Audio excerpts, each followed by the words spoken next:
తమిళనాడు రాష్ట్రంలో మధురైకి 8 కిలోమీటర్ల దూరంలో తిరుపరంకుండ్రంలో వెలసిన శ్రీ కుమారస్వామి ఆలయం ఒక మహిమాన్విత పుణ్యక్షేత్రం. ఈ ఆలయం ఎల్లోరాలోని కైలాస ఆలయంలాగా ఒక కొండను తొలిచి నిర్మించినటువంటి ఒక దేవాలయం. పురాణ కథనం. హిందూ పురాణాల ప్రకారం రాక్షసరాజు శూరపద్ముడు ఒకప్పుడు తీవ్రమైన తపస్సు చేసి శివుడి నుండి వరాలను పొందాడు. అతను పొందిన శక్తి కారణంగా ప్రపంచాన్ని పరిపాలించడం ప్రారంభించాడు. అతడు అనేకమంది కుమారులను కలిగియున్నాడు.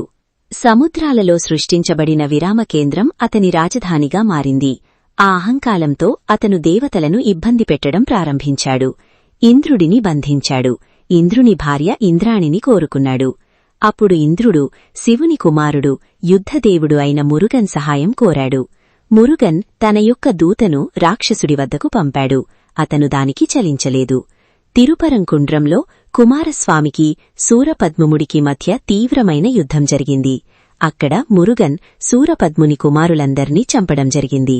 కుమారుల చావుకి భయపడి శూరపద్మ సముద్రంలో దాక్కున్నాడు.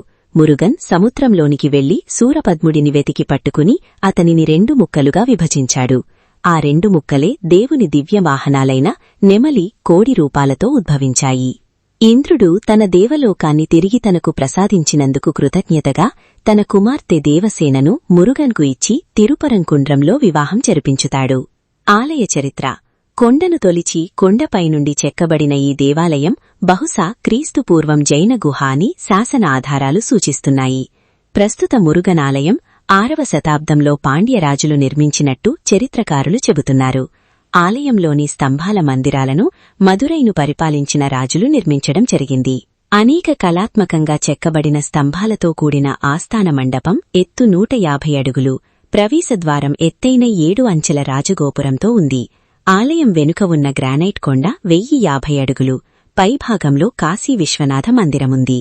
మురుగన్, దుర్గా, వినాయక, శివుడు, విష్ణువుల విగ్రహాలను కలిగియుండే గర్భాలయం రాతి చెక్కుడితో నిర్మించబడింది. అన్ని విగ్రహాలు రాతిగోడపై చెక్కబడ్డాయి. శివుని ఆనంద నృత్యాన్ని వర్ణించే చిత్రసమూహాలు గర్భగుడి వెలుపల కనిపిస్తాయి. ఆలయ వాస్తుశిల్పం ద్రావిడ, పాండ్యన్ శైలుల సమ్మేళనాన్ని ప్రదర్శిస్తుంది. ప్రధాన దేవుడు మురుగన్ 6 ముఖాలతో చిత్రీకరించబడింది. అతని దివ్యవాహనమైన నెమలిపై నిలబడి కనిపిస్తాడు. ఈ 6 ముఖాలు సత్య, జ్ఞాన, ధర్మ, రక్షణ, ప్రేమ మరియు సృష్టిలోని దిక్కులన్నింటినీ వీక్షిస్తున్నట్లుగా భక్తులు విశ్వసిస్తారు. పురాతన హిందూ దేవాలయాలలో అరుదైన విషయంగా పరిగణించబడే ప్రధాన మందిరంలో శివుడు, విష్ణువు ఒకరినొకరు ఎదుర్కోవడం ఈ దేవాలయం ముఖ్యమైన లక్షణం. ఆలయం వెలుపల కోనేరు ఉంది. గుడి చెరువు ఒడ్డున వేద పాఠశాల ఉంది. ధ్వజస్తంభం ముందు రాతితో చెక్కిన నంది, నెమలి, ఎలుక రూపాలున్న శివుడు, మురుగన్, వినాయకుని యొక్క వాహనాలు ఉన్నాయి. పండుగలు, ఉత్సవాలు.